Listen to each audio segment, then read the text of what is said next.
Hey everybody, it's Mark Pattison. I'm back with another great, and I do mean great episode of Finding Your Summit, all about people overcoming adversity and finding their way.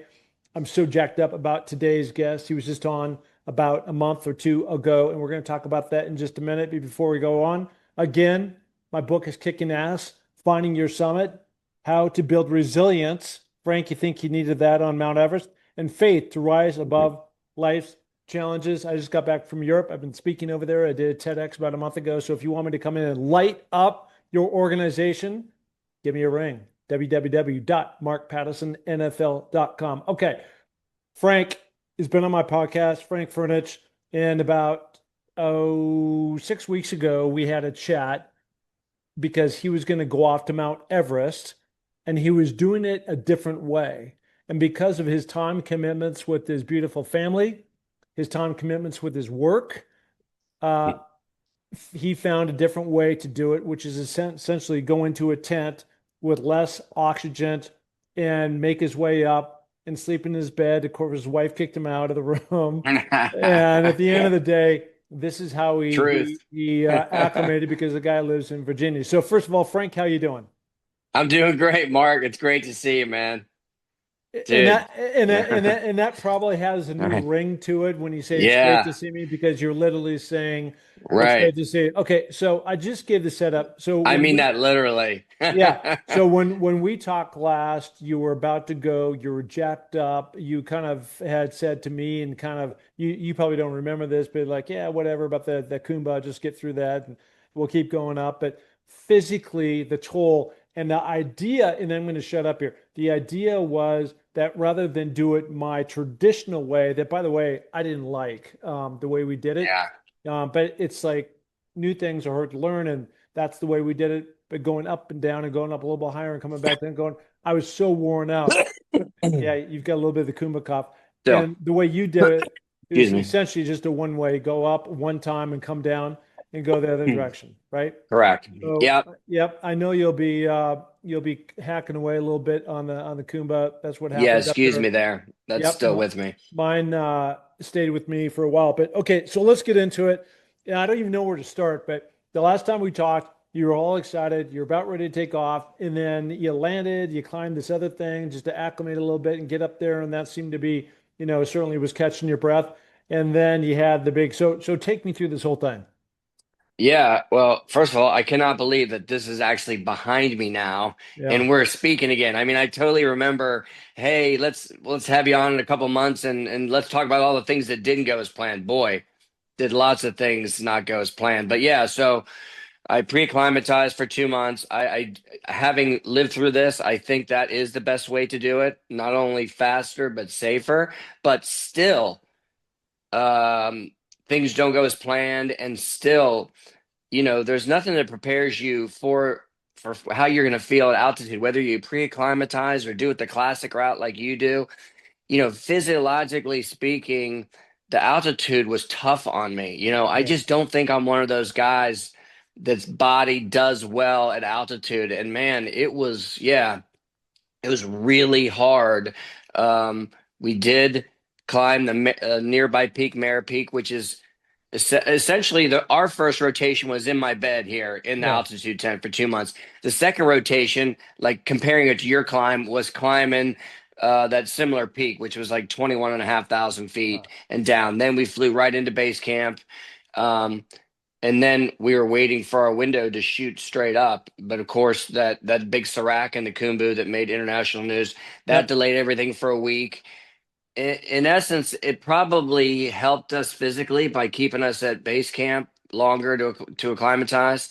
But, mentally, we didn't know when it was going to open. And inevitably, our guide recommended that we go back down to Kathmandu and rest our bodies and sort of eat and recuperate for 3 days, which we did. And then we flew back up.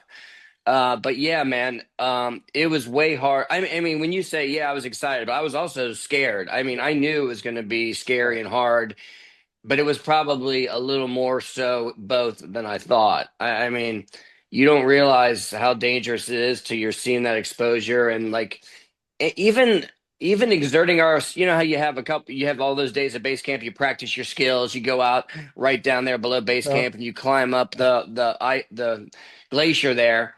I mean, just even exerting yourself in that a little bit more would get me into like totally panting for my breath. I couldn't believe, so I learned pretty quickly that I had to take try to take as, measured in steps as I could and not do anything sudden unless I had a technical move that I had to do. But those would send me into like total panting fits that were kind of scary. I mean, when you're panting for breath and you can't breathe as you're doing it, it's like, whoa. Yeah, so that was a major wake up call, and I was like, wow, I got to really take this slow and measured, or I'm gonna gas out. So so I want to go back and just touch on for a second something that you talked about. So one of the things that we did do is we did go back to there was a handful of us that went back to Namache. We didn't go all the way back. I don't even think you went through that town, but it's a cool trading town that the people from Tibet and from Nepal used to do a lot of trading back in the day. But then of course China cut off that access point. So, but it's still a pretty bustling city or town. It's probably at 14, 15,000 feet. So you're still getting, that altitude, not going back down to Kathmandu, which is pretty close to sea level, I think. But at the end of the day, I mean, I did help, we were having burgers and beer and just having Yeah, some normal food, and it right. wasn't that shit stuff that we had. So I'm glad that you guys did that, and I certainly understand. I got to tell you, for a guy that lives at 6,000 feet and climbs up almost every day to 9, 10,000, um, even going up to Camp 2, which is 21,500 feet, on my first rotation, I was bent over and dry heaving. I wasn't panting as much like you were talking about. Really never had that. It's just like the weakness and just your system isn't like it's what is going on Yeah, here, and the right. physicality of going Mhm. straight up it through the Khumbu Icefall of you got stuff on your back and you're lifting yourself up, and you're doing like 1,000 pull-ups is just a bitch, and it just overall Mhm. wears your body down. Where on the mountain did you find that it was like A1 most difficult for you? Well, I mean, obviously the summit day was the most serious, but I actually felt the best starting the summit day. You're right, the Khumbu Icefall was an ass kicker. I wasn't, we left at like midnight or 1 a.m. I wasn't so much worried about the danger. Matter of fact, I almost didn't even think about it because I was like it was so physically demanding going up those, Yeah. pulling yourself up. I mean, some vertical walls. And yeah, that was kind of scary just because I thought that was one of the toughest days because it was also like a 6 hour, 15-minute day. Like day two was like 3 hours. That other than summit day, the Khumbu Icefall going from base camp to camp one was our longest day. Yeah. And so I was like, geez, if this is this tough, like I really gotta like slow down. So that was one of the harder days actually, and also I experienced that panting, like climbing up some technical vertical ice walls there in the Khumbu. I was totally gassed a couple times where I had to literally stop in the middle, the hell with everybody behind me, and just catch my breath and continue on. And so that was a little bit scary that I was experiencing that, not even at camp one. Yeah. Yeah. So, one of the posts that I saw on Facebook, and I was rooting you on the whole time, I was watching all the stuff, and I really appreciate how active, even though it's really tough and you don't feel like it, you just want to lay there Yeah. in your tent. But, I think it was almost like you were at that point. I was at that point too on Camp 4 when I woke up, and I hadn't really eaten in 3 days. And then put my head outside the tent. I got snow blind and all this other stuff. And so I was just from the moment I walked out of Camp 4, which by the way, as I came around the corner coming over the Geneva Spur of the Yellow Band, it was coming to the right as it bends in there. To me, it seemed like I was walking into because the camp was just devastated, right? And to me, I felt like I was walking into version part two of 1996 into thin air, right? Right. Where Yeah. most of that Oh man. shit went down, right? In Right. that same area. Um, but the email on Facebook that you said something about, please pray for me. Like like obviously you want your best when your best was required. Right. Either was I. You were more like your worst when your best, and you're trying to like figure out where in the hell you're going to get this energy, knowing that Yeah. you're into it for an 18-hour day. Right. Yeah. Well, what you just mentioned about the eating, that was also a major deal. I had zero appetite, man, going up. It was so hard for me to get my calories in. And even base camp, like, we had a cafeteria basically there. They were making Yeah. kind of nice food, but I don't know, maybe I'm a picky eater, but I just wasn't eating nearly as much as my teammates were. And my energy level was just in the toilet the whole time. Fortunately, we had like a bag of sausage they gave us and cheese. And when I got to high camp, we had a number of hours. I can't quite remember what time we got to high camp. We left high camp for the summit at 8:45 p.m. Yeah. But I laid there and said, I'm going to eat this damn bag of sausage if it's the last thing I do. And just chewed on these pieces forever, trying to get some calories. And I did bring like a protein drink that I just enough for like the last couple days, and I drank that. So I forced some calories down. And maybe it was that, or maybe I was just kind of getting used to it. But starting out for the summit, I actually felt more energy that at that point than I did through the other climbs. And so that was a little reassuring, like, okay, I'm actually feeling better than I did yesterday. But yeah, man. And also when we got to high camp, it didn't look as bad as when it was sunny, and the day after we left, they had a windstorm that blew like half the tents away. So thank God we were there when we were. I mean, I just lucked out in a number of ways. So it wasn't like super scary. I mean, it did look a little bit like a wasteland. There is trash up Yeah. there, Yeah. but yeah. So I was somewhat feeling better for my summit push, and so for whatever reason, but yeah, it was. I mean, it was not easy, man. And I was like super scared. I'm like, this Yeah. is it. Like these next however many hours, it took me to go from high camp to summit and back to high camp, 12 hours and 20 minutes. But our routine was no sleeping. Furtenbeck Adventures did not let anyone sleep at high camp after summit. That's when you basically just don't wake up, or when, things go wrong. They force you down. So I had an hour to rest, and then I climbed straight down to camp two. So from high Wow. camp to summit down to camp two, I think I did in like maybe 20, I don't know, a hair under 24 hours, but So what's the idea it's a behind ball that? bust. They just don't. They're just afraid that's when things go wrong. You come back to high camp. I don't know. You go to sleep and you don't wake up, or for whatever. But that's just their deal. They make everybody. We climb from no rest days from base camp. We did camp one, camp two, camp three, camp four, summit and down to camp two.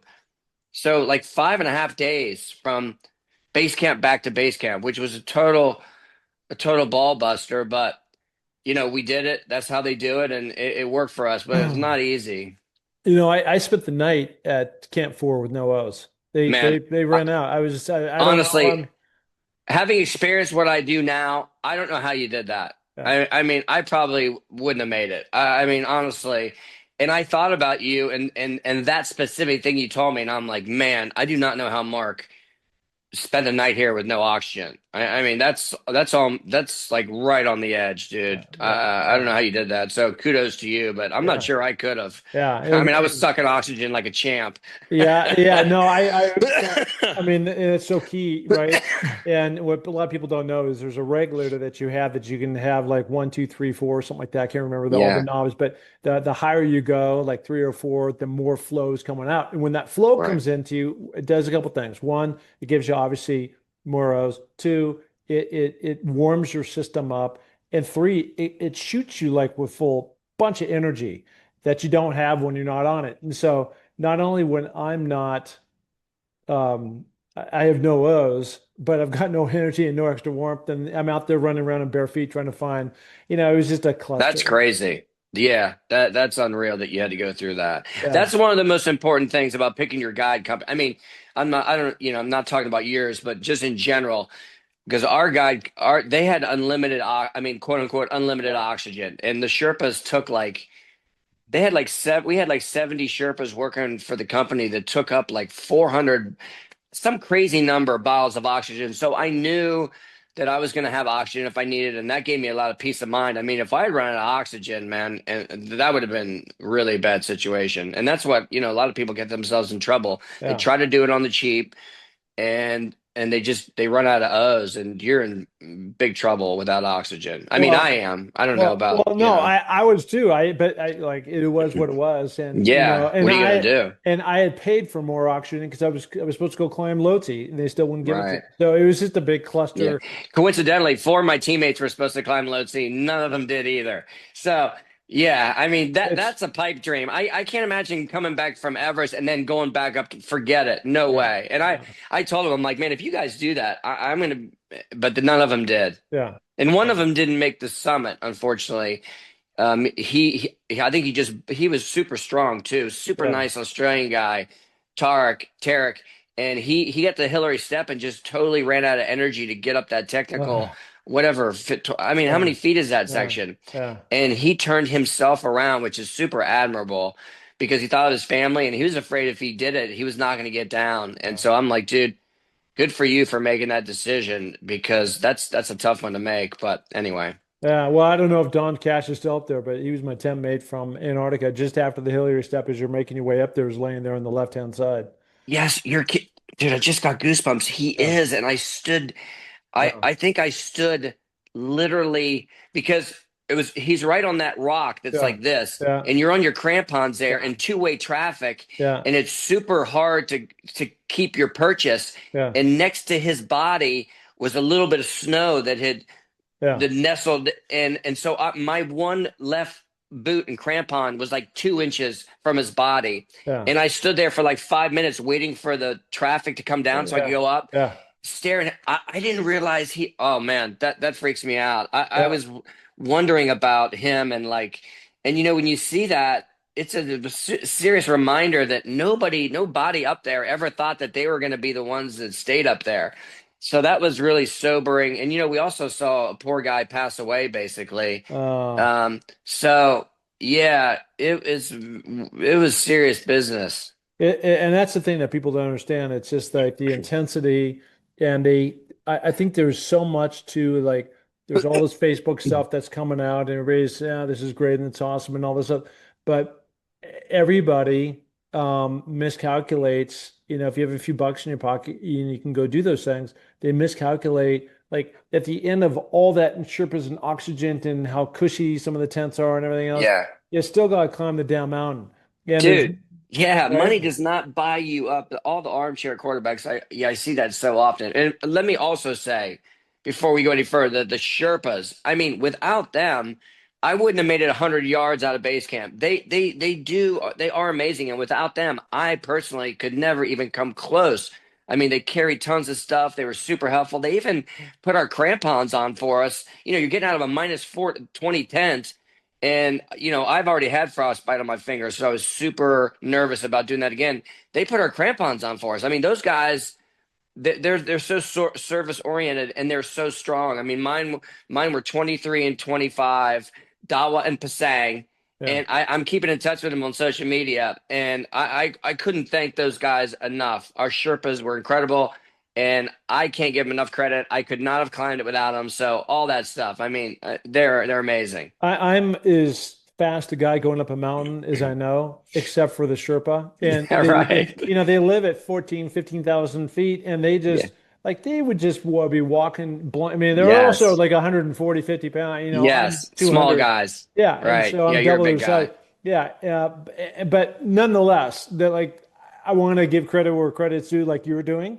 which is Yes. their ability to just have a conversation like you and me and going 100, straight up and just off they go. 100%. I mean, I actually really had to rein mine in because Yeah. they want. I mean, I don't blame them. They want to get up, they want to get down, Yeah. they don't want to spend all day. And so I was like, guys, we gotta slow down here. Yeah. I Yeah. mean, I gotta go slow. So I was constantly reining them in because they were just jetting. Yeah. So let me ask you this. so now I get up there and I make it down. I run out of oxygen again, and now I'm sitting just below the balcony. Okay, you know where that is at Yeah. 27.5, Yeah. and under that rock, right? Yeah. Yep. And so I'm sitting there, and now I'm done. I'm the last guy off the mountain. I was the last guy sitting on top. My Sherpa is 300 yards down below me. It's just me, right? Oh And my so God, dude. so I'm sitting down there. I'm out of hose, and I'm just trying to figure out like, and I'm staring straight across at Lotse, and now I don't know how I'm going to go forward. And so my whole story, and this is where kind of my TEDx thing is that that's where when I had all 10 toes on the edge of life, true clarity came in and kicked in. Because what I want to do is shut my eyes and lay back for 15 minutes. Yes. But as you Oh know, man. you'll never wake Yeah. back up again, right? No, never. But it's interesting when you are in those moments of clarity because of some situation like I was in and you probably Yeah. touched in and out of it. I'm wondering for you what like as you were going up, you're coming down, or maybe you had your moment where you're sitting there, or I'm not sure where this is for. Was there a moment of clarity that something came to you you woke you up, or it was a new awakening or something? I mean, that's a tough question to ask right now because I did have an incident on the descent. I haven't fully briefed my wife yet because she just wasn't ready to hear it, and I Yeah. don't want my daughters actually to know about it. But I did have an incident. It involved running out of oxygen too, but that was my moment, and I was like, when I sort of came to, I'm like, okay, this is serious shit. Excuse my language. I'm Yeah. like, you got to lock in now. This is like life or death stuff. This is not some fun adventure. Like, you got to get home to your family, and you need to pay attention to every step and concentrate and give everything you got. And so. Yeah, I mean, if I hadn't have summited, I would not be going back to try again. I mean, that was it. I'm like, I'm getting Yeah. down. I'm gonna get back to my family, and I mean, fortunately, that was basically the last of my goals. So I don't have to like say, yeah, I mean, I don't have to give up because I finished them. But if I had not summited, I mean, my other buddy who turned around at the Hillary step, he's already going back. I would not be going back because. I realized, wow. I mean, for me, I put a lot online. It is a selfish pursuit. Let's be honest. I mean, I got a great family, a great business, a great life, and I did put it all on the line. I mean, I didn't quite I knew it was dangerous, and I knew it was I was doing that, but it was a little bit more than I thought. And at that moment, I'm like, okay, what you summited Everest and then you die and you don't get home. Like, what is the point? Yeah. Like, you gotta get home. You know what I mean? So yeah, that was my moment. I'm like, okay, I gotta get down and get home to my family. That's all I was thinking about. Yeah, yeah, no, same here. And that clarity for me was my daughter. And by the way, too, and everybody's different, but it was such a profound moment for me because I came to a lot of the same conclusions that you did. Like somebody had asked that question to me, like, what was it like? And I could only get like half of the information out of my mouth, and I was just a big chocolate mess, right? And Yeah, just tears coming down my face, yeah. and It's that's why I wanted to wait a couple of weeks before we talk because at first, yeah, when we got down to base camp and I told all my teammates, I mean, I was bawling, they were bawling, everybody had emotional experiences. It's crazy seeing like eight grown men from 40 to 60 crying our eyes out. I mean, so yeah, I'm at the point now where I can talk a little bit more about it, but yeah, yeah, man, it's super emotional. It's like the summit doesn't matter, life matters. yeah. And so yeah, I learned quite a bit. Well, we're in the same club, and kind of going back to one of the things you're saying, what I failed at because I paid for it, and my goal was to do Everest and come up and do Lhotse and go down, and I was 100% confident I was going to do it, but also sitting on the Lhotse step, I was 100% confident I would die if I pulled Oh, that up, right? I mean, with what you went through, you definitely would have. You made the 100% the correct decision. Yeah. So would I like to go back if I don't want to spend 2 months to do one day. If I could somehow or another just land on Camp 4 and then go for it, I'd Right. do it. But anyway, it's not happening and that's No, man, over. it's not worth it. Yeah, And you You Yeah. summit the highest mountain in the world. You got a great family. You got, yeah. I mean, this is my recommendation. No Yeah. way, no way would I mean, like again, if I had not made it, I still wouldn't be going back. Yeah. I mean, thank God I made it because it'd be a tough pill to swallow. Yeah. But Yeah. my Yeah. family's more important. I It mean, I guess is. I should have known that before.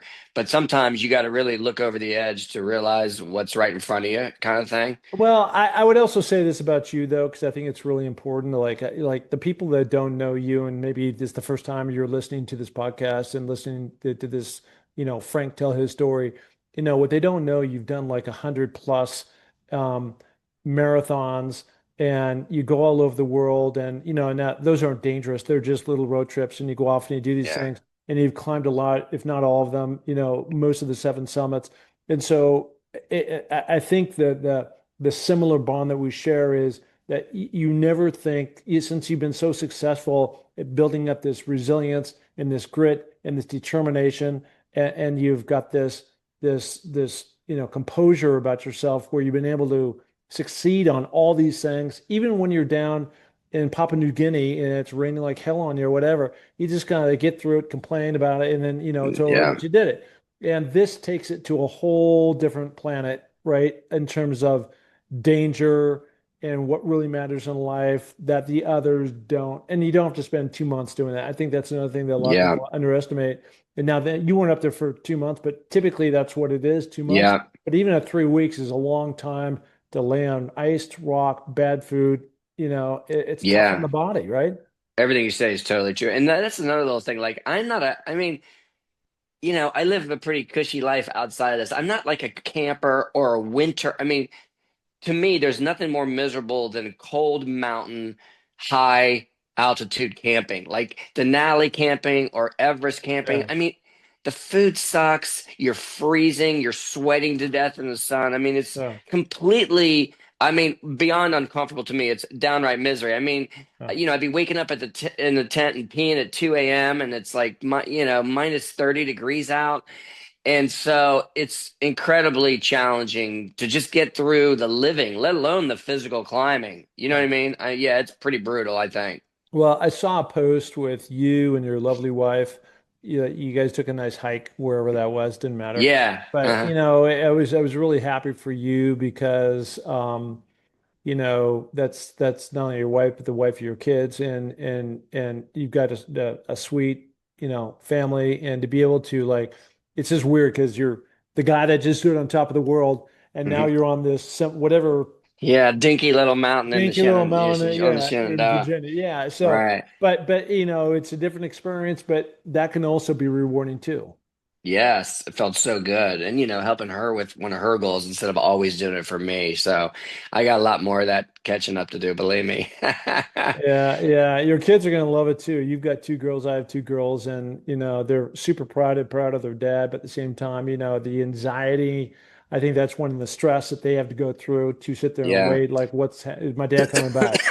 That's interesting because I've been talking about this to my wife for 20 years, as long as we've been married. She's seen me do all this other stuff. She gave me permission to do it. She watched me train. She said goodbye to me as I left. And she was always thinking, oh, Frank always finishes everything. He's going to be fine. Never really paid attention to Everest.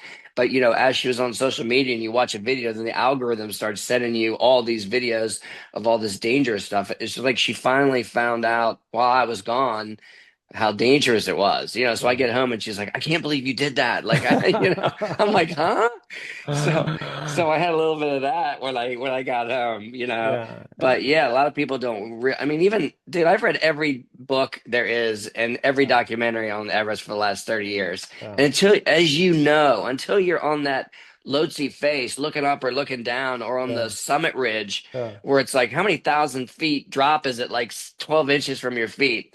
You yeah. just don't know what it's like until you're living it. And yeah, it's mind blowing. Yeah, when you're on that crest going up, as I like to say, it's 8,000 feet down to Tibet, 8,000 feet down to Yeah. Nepal. So, yeah, like you Yeah. said, the biggest thing is absolutely locking in. Okay, so all right, you're sit we're like 2 or 3 weeks out of you returning from Nepal and pulling off this monster achievement. Congratulations. Um, how do you go forward? Well, that's funny you said that because lots of my teammates, we're on a WhatsApp string, and everyone's like, "Oh, I miss it, and I miss it." I'm like, I don't miss it. Yeah, I yeah, mean, I still, I'm not in the post race adventure blues yet. I don't know if it's gonna come. I am like so happy to be alive and be back home that I honestly I feel like I've been in the shadow. I've been thinking and obsessing of Everest for so many years. It was almost like I knew I had at some point I had to face it and I had to climb it. And that I've been living in its shadow for like 20 years. And I feel like I finally walked out and like I mean, self-imposed like goal yeah, on my back that I put on myself. And dude, I'm feeling like $1 million that is over, and I can't believe. I mean, I'm just sitting in my office and it's green outside, and I can't believe that it's all behind me.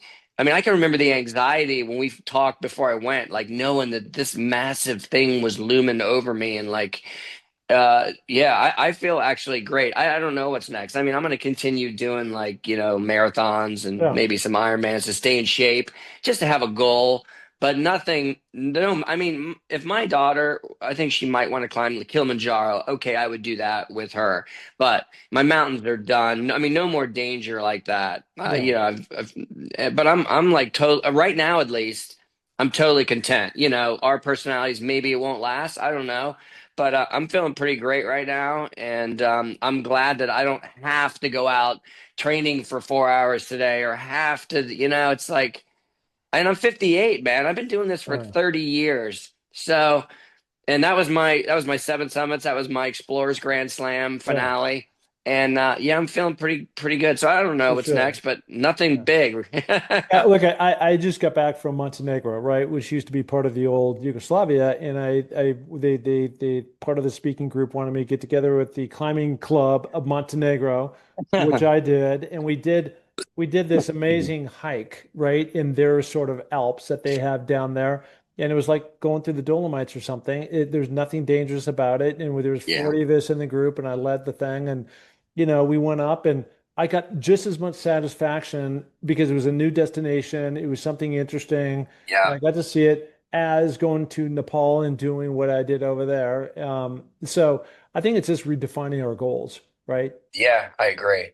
Yeah, and I want to like have help my wife get to her goals now. She has a hike in Colorado she's training for near Aspen, Maroon Bells, I think. Mhm. So that's why I went out to the Shenandoah. And yeah, but yeah, going to a place I've never been, I still want to hike and do adventures. I like maybe do the Appalachian Trail, Yeah, sometime. yeah. Maybe when my kids are in college, but I don't really want to spend a bunch of time away from them for a while. And but yeah, stuff that's not gonna kill me if I make a mistake. It would be nice, you I, know? I, I got to tell you something that I did with my now wife last year in the Dolomites, and we'll kind of end it with this, which was like resetting my goals. We went to Dolomites, and there was a company out there, Ryder Walker, and they essentially, they it was 50 miles in 5 days, and we stayed at these 4-star rated hotels, 5-star rated, and then we Yeah, get up and they had a whole schedule an Uber guy that was going to pick us up, and they did, and then we'd have our bags out there, and they'd drop us at the trailhead, and then I had this app that told me exactly where to go. We go 11, 12 miles a day, and then we'd go from one village to the next village and come into the same to another 4-star hotel, and there our that's bags would be, and we'd have a steak and wine at night, oh right? man, And I was just that's like, yeah, that's I all can, me. I can get used to this stuff, Yeah, right? yeah, exactly. You and I Yeah. need to be doing this with our gals. Yeah, totally, man. We should Yeah, do something with the girls yeah, together, yeah, with the yeah. misses at some point. That'd be fun. That's what I'm into now for Yeah, sure. yeah, That yeah, sounds yeah. perfect. Love it. All right. Well, look at the best thing is that we're actually doing this podcast because that means you survived it and you actually completed it and you got to the top. I'm so proud of you. And I was just, I Thanks, was your buddy. biggest fan when you were I climbing really up there and all appreciate it. I that stuff. appreciate Yeah. all the advice and all your stories and you pulling for me, and I'm so happy to have joined your club. I feel like we got a real brotherhood now for Yeah, sure. for sure. So, all right. Well, look at you stay in touch. This will Yeah. be out soon and actually next Awesome. week. And again, thanks for coming on the third time. It's a record. Thanks, man. Check that out. I There won't he is, forget. man. I love He's a that little sound. taller than me, but yeah, how awesome is that? I love that. Thanks, Absolutely. Mark. Thanks for Absolutely. having me, man. Right on. Okay, buddy. Take Take care, care. buddy. Okay, right See ya. on. Bye.